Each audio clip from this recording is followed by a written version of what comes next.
It's 2005 and Takeshi Kotegawa is at home, scouring the markets and looking for a good setup to enter into a trade. Suddenly, he notices an opportunity. Mizuho Securities were selling 610,000 shares at 1 yen each, equivalent to about 1 cent per share. Takeshi doesn't hesitate and manages to buy 7,100 shares. Shortly after that, he sells a portion of the position after the price bounced back. The other shares were held overnight, eventually making him $17 million. So what caused this? And how did Takeshi manage to buy the shares at such a low price? Well, Mizuho Securities actually meant to sell one share at 610,000 yen each. A trader that worked for Mizuho Securities accidentally switched these two numbers, causing for a severely discounted price. One could argue that this was simply luck and that Takeshi was just lucky that he had noticed the error. However, this argument is quickly made invalid by the fact that even before the error arose, Takeshi was already a skilled trader. He later proved this by continuing to trade, eventually surpassing a milestone of over $150 million. So who is Takeshi? What was the exact strategy that he used? And is it possible for anyone to use his strategy? All of these questions will be answered in this video. Before we take a look at the strategy he used, it's important to understand who Takeshi is and his approach to trading. Born on March 5, 1978, in Ichikawa, Chiba, Japan, Takeshi started trading stocks on the Tokyo Stock Exchange in the bear market of 2001. He started out with around $15,000 and over time this balance grew to over $150 million.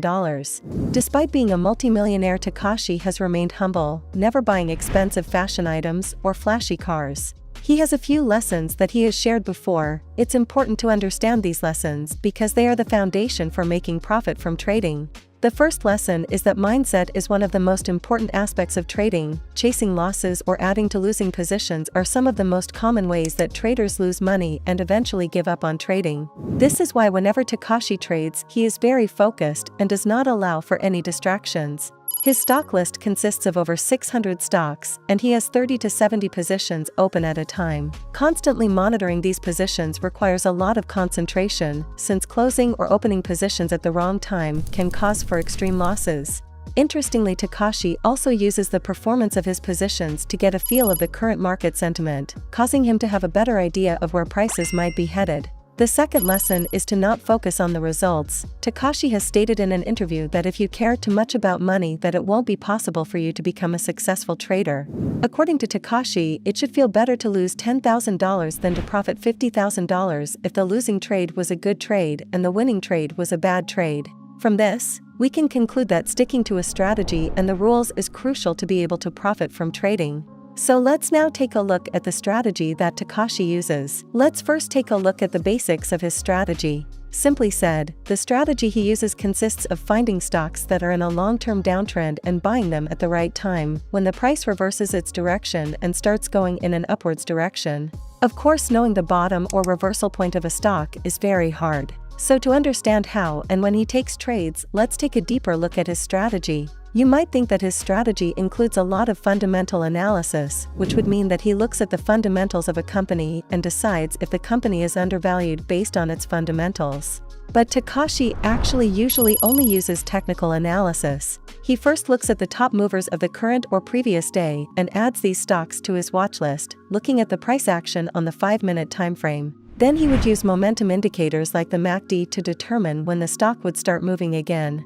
He typically holds a stock for 2 to 6 days, but sometimes he held stocks for over a week, depending on the changes that the market has made. Takeshi also finds bear markets easier to trade because there are more opportunities that present themselves. In a forum post on the now-closed Japanese website 2 channel, he made multiple posts detailing one of his strategies. One of these posts stated the following: whenever going for a short-term rebound, what you should be focusing on is the moving average divergence. Naturally, the greater the degree of the divergence, the greater the odds of the stock going back up. He also provides an example of this, saying the following: in the bear market of 2001 and 2002, I would only look at stocks at least 20% below the 25-day moving average, 35% being a somewhat safe level to buy at. The price would then surge, at which point I'd close the position at a profit.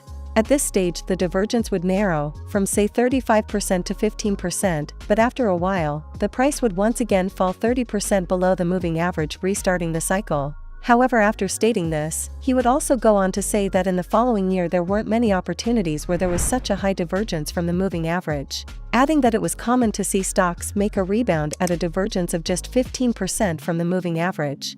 This was also dependent on the sector, since some stocks were more prone to have larger divergences than others, explaining that you will first need to develop a feel for each sector's general dynamics.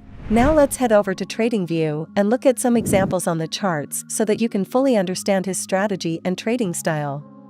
But before that, if you are looking for a broker that has extremely low commissions and spreads, then check out Trade, the best broker to trade forex, indices, commodities, or crypto. They have live chat support so that any questions you may have can be quickly and easily answered. One of Trade's most prominent promotional offers is the matching deposit bonus that can be claimed when you open an account with Trade. Sign up via the link in the description to register with Trade and get access to all of these perks. Let's first add the indicators to the chart. The first indicator we will be adding is the moving average indicator. In the posts and interviews, Takeshi doesn't specify if he uses an exponential moving average or a simple moving average, so we will be adding a simple moving average since this is the most straightforward indicator. So head over to the Indicator Search tab and search for the moving average indicator. Select the indicator made by TradingView and add it to the chart. The second indicator that we will be adding to the chart is the MACD indicator. Search for the MACD indicator and select the indicator made by TradingView. Now let's change the indicators to replicate Takeshi's trading style. First, head over to the moving average indicator settings and change the length to 25. Next, we will be changing the color of the line to make it more visible. Now let's change the MACD indicator settings. Click on the MACD indicator settings and navigate to the Style tab. We will be unchecking the MACD and signal line. That was all that we needed to do. Now let's take a look at an entry that can be made with the strategy. We are currently looking at the SoftBank price on the daily chart. We see that the overall trend of the market is currently bearish. Keeping this in mind, we will switch to the 5 or 15-minute timeframe based on the sector. For the showcase, we will use the 15-minute timeframe. On the 15-minute chart, we can see that there was a very large divergence between the price and moving average. If we look at more recent price action, we see that the price has started trending to the upside. Takeshi also uses basic support and resistance lines, so let's draw these support points on the chart to make them clear. As you can see, we can see that the price has clearly started trending in the upwards direction. Finally, if we look at the MACD indicator, we see that the histogram is also clearly indicating a trend reversal. Based on these signals, we will enter into the position. It's not clear what the exact strategy is for placing the stop loss that Takeshi uses, so let's place the stop loss at the recent swing low. Takeshi usually doesn't use a predetermined take profit. He will exit the position based on what the chart says and the current market conditions. So let's observe and exit based on the market conditions. We see here that after the massive increase in price, the MACD histogram has turned red. We also see that whenever the histogram turns positive, the value is very low. In addition to this, about 4 days have passed, and since Takeshi usually stays in a trade for about 3 days, this also indicates that it may be a good time to exit. So let's put our take profit here and exit the position. Now let's take a look at how the price reacts after the exit. Takeshi follows the philosophy of keeping a chart simple. Instead of doing extremely complicated analysis, it's better to spot simple buy patterns and trade based on those. Let's take a look at an example of this. As you can see on this chart, we can clearly see that the price is bullish, making higher highs and lower lows, which makes it easier for us to determine when to enter into a position. Remember that the strategies shown are based on what Takeshi describes in his posts and interviews. Please always test a strategy before using it in live markets. I hope you enjoyed and learned something new from the video. If you did, please leave a like and subscribe to the channel so that we can keep creating these free videos.